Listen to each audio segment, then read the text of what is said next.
Hello, everybody. My name's Sarah Bond, and it's a real pleasure to welcome you to this edition of Off the Shelf, a book discussion series brought to you by the Conference Board.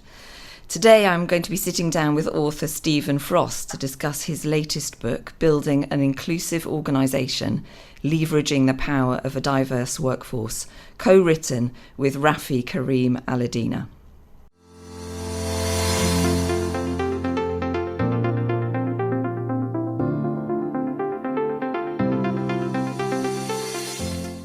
Welcome to Off the Shelf, Stephen. It's really great to have you here with us. Thanks, Sarah. Great to be here. Oh, thank you so much for coming along. Listen, I wanted to start this podcast by saying just how much I really enjoyed reading the book. I've read lots of books on this topic, but I just wanted to sort of kick off by saying three things that I really got out of the book.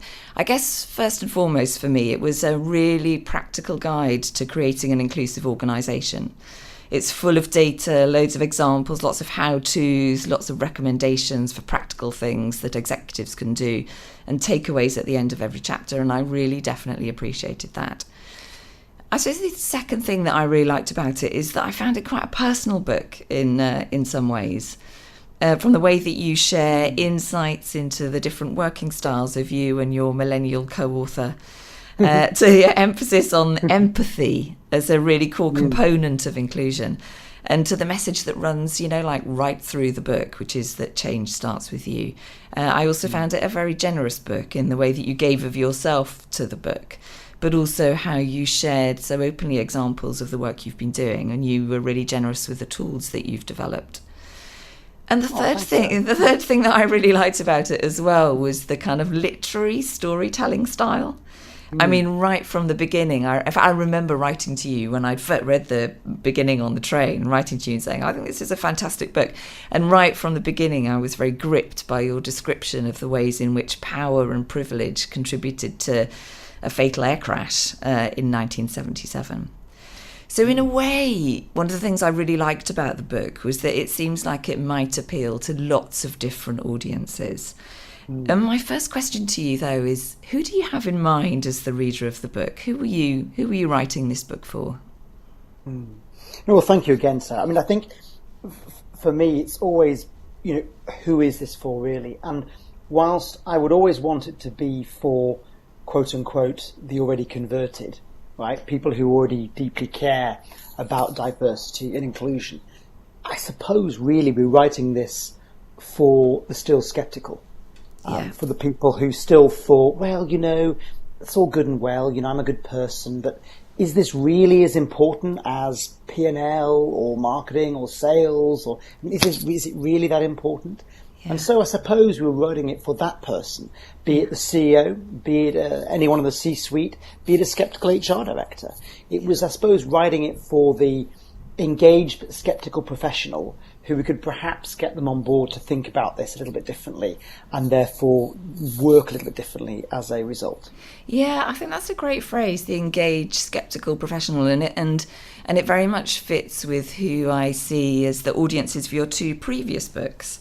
So you've written two very well-respected books on inclusion already. The Inclusion Imperative, which I think was published in 2014, and Inclusive Talent Management, which was published in 2016. So I wonder, I'm really curious about, those books are fantastic books. They've got much of the same kind of very connected style to the writing and equally informative.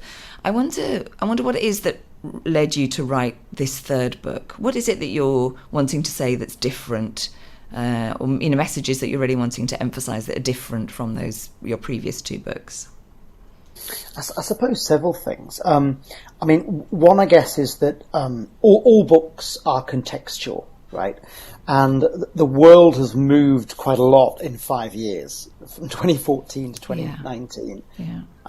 When we wrote The Inclusion Imperative, the backstory of the London 2012 Olympic and Paralympic Games, certainly from a British perspective, and certainly from a global perspective, looking at Britain, that was a very different place. Now I think we've got a really interesting set of challenges with fake news, polarization in the economic and political sphere, lots of geopolitical challenges, lots of economic and social challenges, really, I guess, a polarisation that I don't think was as evident in 2014. Yeah. And so quite simply, there's more to do because there's new challenges, there's new responses needed, there's new solutions needed. And I suppose there's more people to get on board. Yeah. In a sense, the inclusion imperative was, I think it's a great case study. I think it's a great tribute to all the women and men who worked on the Olympics. But it was in many ways a creature of its time. Yeah. I've certainly learned lots since then. I think the world's moved on since then, and we've got new things to say, new solutions to offer. Yeah. And heck knows the work is not done. Yeah. So I hope this is very, very relevant and very now, and helps people who are facing these challenges every day at work. Yeah, that's great. Thanks so much for setting that sort of broader context. That's really helpful. I mean, so thinking about the engaged, potentially sceptical listener to this conversation.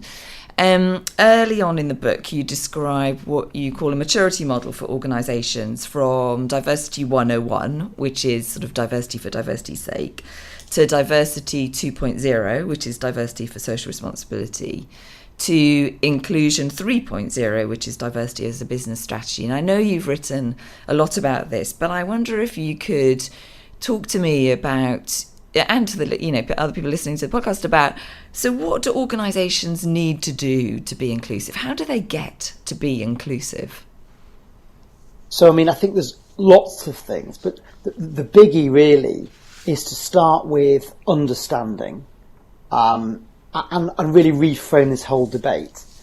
I still think a lot of CEOs, HR directors, professionals generally, good people, still think that inclusion is something that you do on a Friday afternoon.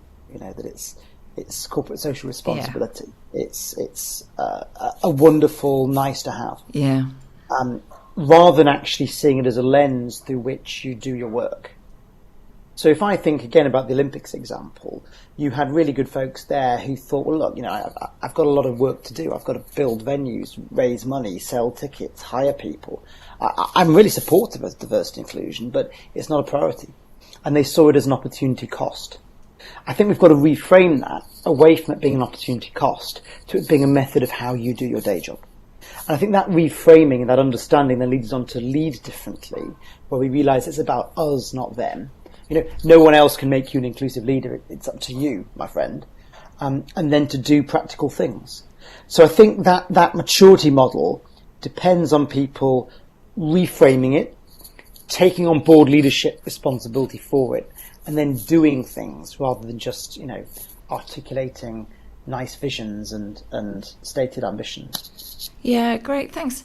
I mean, so I'm imagining that people sort of listening to this conversation would be wanting me to ask, when you say doing practical things, what does that mean? I mean, you give loads of examples in the books of practical, in this book of practical things that people can do. Can you kind of point to the sort of the 2 or 3 things that you think leaders in organisations might do at a practical level? Yeah. So I think one is be data-led. So, a leading organisation is going to be data-led or evidence-led when it comes to making a decision about marketing, or when it comes to a decision about sales or P&L or M&A. Be data-led in this too. Yeah. We have people, CEOs all over the place, who will put out statements saying they're aiming for 30% women by 2022, or they're aiming for this. But actually, if you look at the data, what does that mean in terms of hiring, firing, promotions? What does that really mean? And so I think to request the data, be data-led, and actually have sensible targets and measures which are backed up by what you can achieve. So you treat it like any other P&L or business metric. Yeah. Yeah. I think another, and perhaps closer to home, is to think about your own behaviours and to get feedback on them. So when was the last time you had a 360? And what are you going to do about it? So, I meet so many wonderful senior people who are brilliant at what they do, but they're lousy at running a meeting, or they don't give their reports equal airtime. Or they don't ensure a climate of psychological safety. So practical things they could do would be rotate the chair in a meeting, right? Listen more than you talk. Get everyone to introduce themselves at the start of the meeting. because that will ensure more equitable distribution of conversation afterwards. It might lead to better decisions. Enlarge your in-group, reverse mentor somebody. There's really practical things you can do. And I think... Go on. No, you go. You're jumping in. No, go on, being data-led, these practical leadership things. And then I would just say, look, depending on what kind of power and seniority you have in the organisation, insist on some system redesign. So how do you hire people, actually? Do you ask consistent questions to all candidates? Do you have mixed panels? Do you, do things which we know de-bias systems? Or are you still kind of presiding over systems which are quite full of bias? So I think, be data-led, do practical things, behavioural changes personally, but then also oversee system changes, which you can hopefully influence. Yeah, that's great. Thanks, Stephen. I just wanted to go back to the point, and the reason I took that intake of breath was I wanted to ask about being data-led. I don't know, do you know the work of Brené Brown? She talks about stories being data with, I think she says data with soul. I hope I've got that attribution right. And I was just thinking about what data do we work with when we're working with inclusive organisations. It's not just numerical data, it's other sources of data, right? Stories and qualitative insights. And I wonder to what extent you see organisations that are, wanting to create an inclusive culture working with that kind of data as well. I think it's a great point. Because I think the default reaction is to jump towards numbers, right? And look, numbers can be helpful in kind of numerically quantifying inclusion for people who might not otherwise necessarily get what we're talking about, right? Like shift the coefficient from X to Y. But I think you're absolutely right. It's a great point that data is qualitative too. So we know some organisations, some professional services firms, for example, are doing a lot of work around sentiment analysis and sensitivity analysis. So, the kind of cloud word things, yes. Word cloud things. And so you'll kind of get to look at, for example, what's on the minds of people, what's concerning them, what's on their minds. But also, of course, you can then apply this back into a more quantitative processes when you think about de-biasing your application forms or your job descriptions and making sure the language is less macho and alpha. So I think, this measurement of sentiment analysis, sensitivity analysis is really interesting in itself and gives us more empathy with what our colleagues are going through. But it then also allows us to kind of create a feedback loop and actually de-bias a lot of our literature and marketing and so forth, which will then be positively reinforcing the culture as well.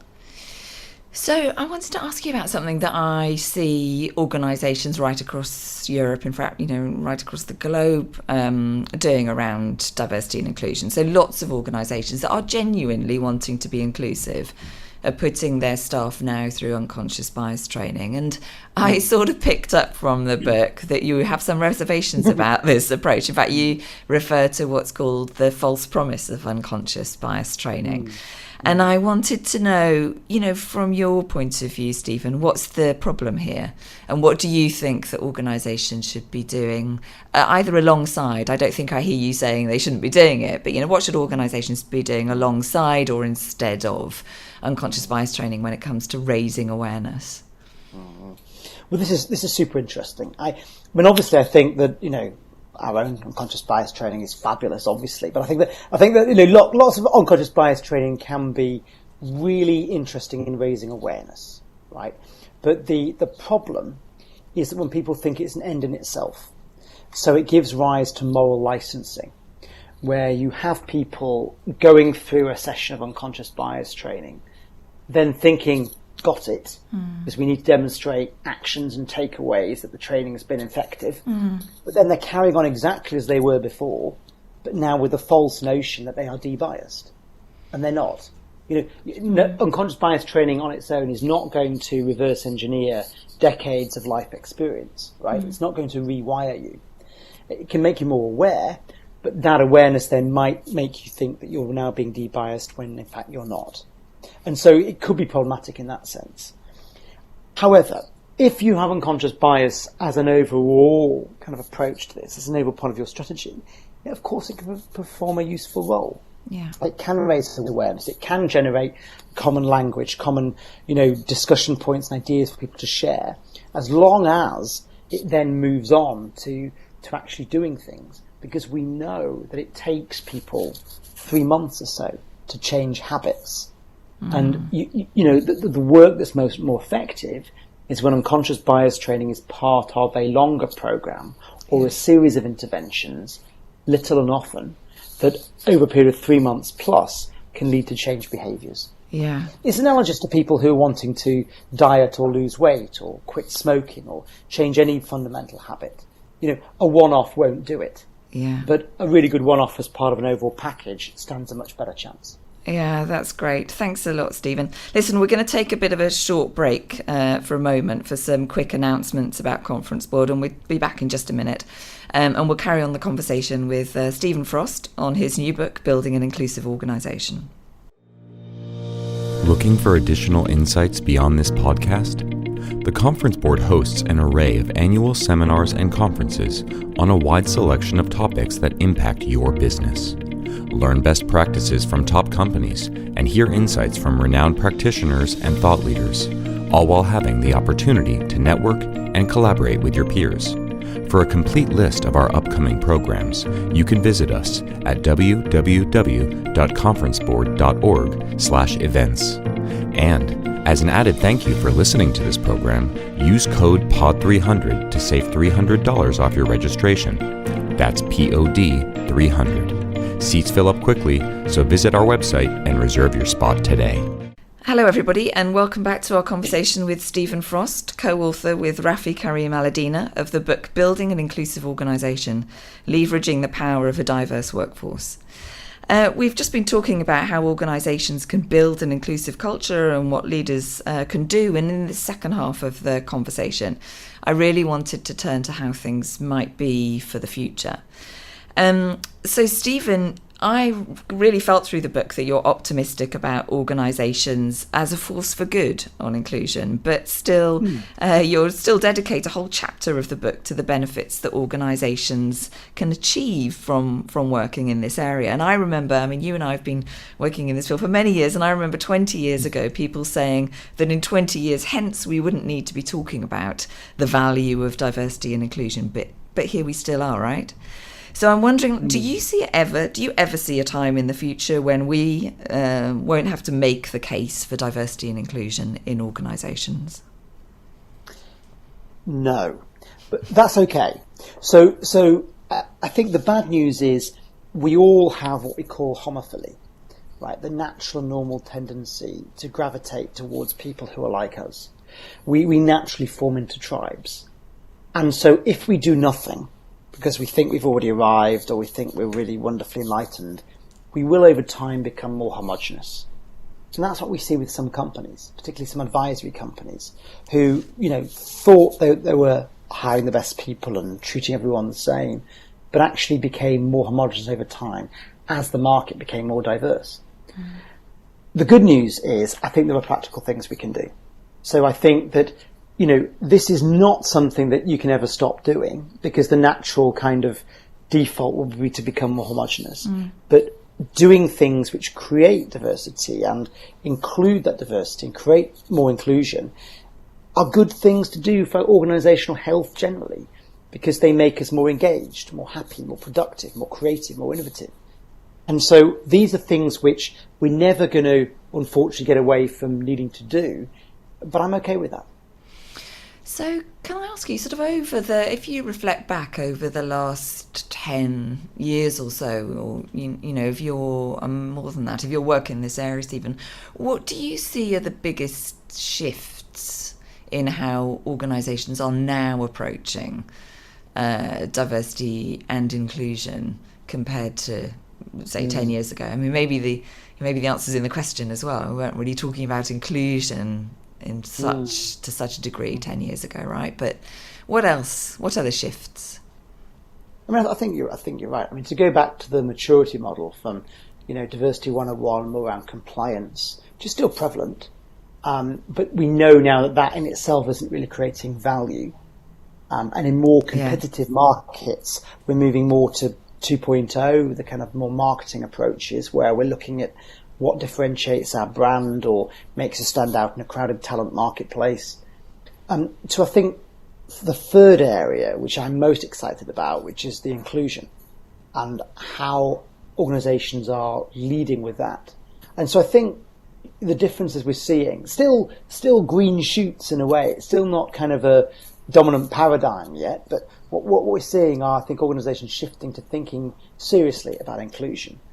Because as our world becomes polarized and as, people drift apart or form into kind of more separate groups, so the need is of an organization to bring us together to get work done, right? So it's increasingly important, I think, that organizations focus on inclusion because they know now that, crikey, to create new solutions, to get ahead in the market and so forth, we actually do need to bring people together. Not because it's a nice thing to do, but because we need all these separate skill sets.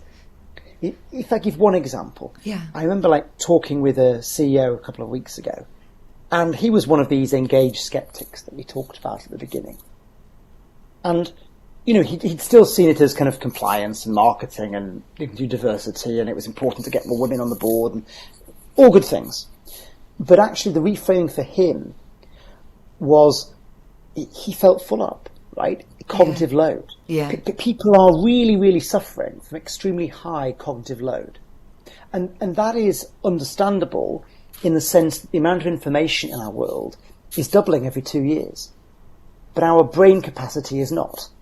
So the gap between what we're expected to process to make good decisions, particularly when you're in senior positions of authority, and what you're able to actually process, that gap is getting infinitely bigger. And so what do? And, we're giving people more money, we're giving people bigger titles, we're doing flexible working, we're getting people assistants and coaches, and great. But fundamentally, one of the things that's free and at our disposal all around us is diversity.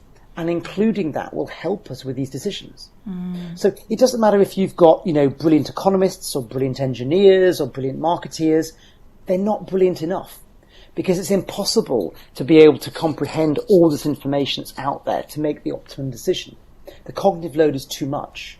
So we have to include people as different as we can handle to help us with those decisions. And I think that is increasingly gaining traction amongst executives and in companies. And that leads us to include not just, the protected characteristics and include people who are clearly underrepresented, but to include, things like introversion, or to include things like different dress codes, or to include, people from different levels in the organization who haven't served the right amount of time, to include basically people who absolutely are different, because that's what we need to help us with the decisions. Yeah, that's great. That's really interesting. Actually, I mean, I hear organisations, the people that Conference Board works with and organisations talking increasingly about extending inclusion beyond sort of demographic differences to exactly the kinds of things that you're talking about. And I really like the link there with how this helps business, basically, how this helps with decision making and efficiency at a time of overload. Listen, so I just want to end this conversation with a couple of questions about you, Stephen, and about your approach. And one of the things that really struck me about the book was your sympathy and your empathy, of course, with people doing the work of shifting culture and practice around diversity and inclusion in organisations. And you said doing this work can take a lot of courage, you wrote in the book. And I was curious about when in your career you feel you've had to be most brave in doing this work, and what sorts of advice you'd give others about the courage they might need to do this work in the future.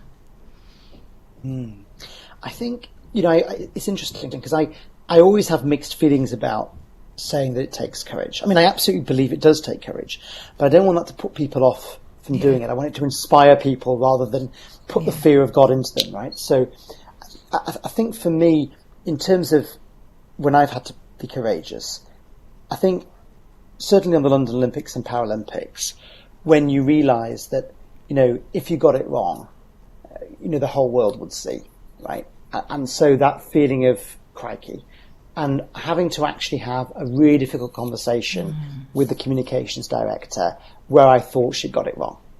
And saying that, for me, you can proceed as you're wanting to, but this is what I think will happen.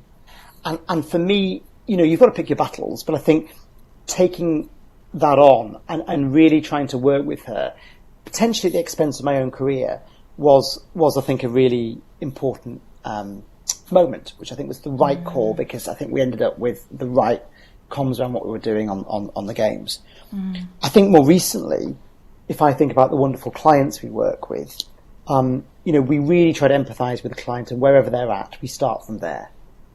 But there was one client that actually, after several discussions, we decided we couldn't work with them. And so the courageous thing for me there was to say, to turn down the business, to say that actually, I don't think you're in the right place. Give us a call in a year or so, or get you. So I think courageous to kind of know, I suppose, when to push and when to hold back, when to hold steady. Because if you just did everything all the time, you'd have a nervous breakdown. You've got to think, when are people right? When is the issue ripened? When are you ready to partner with them?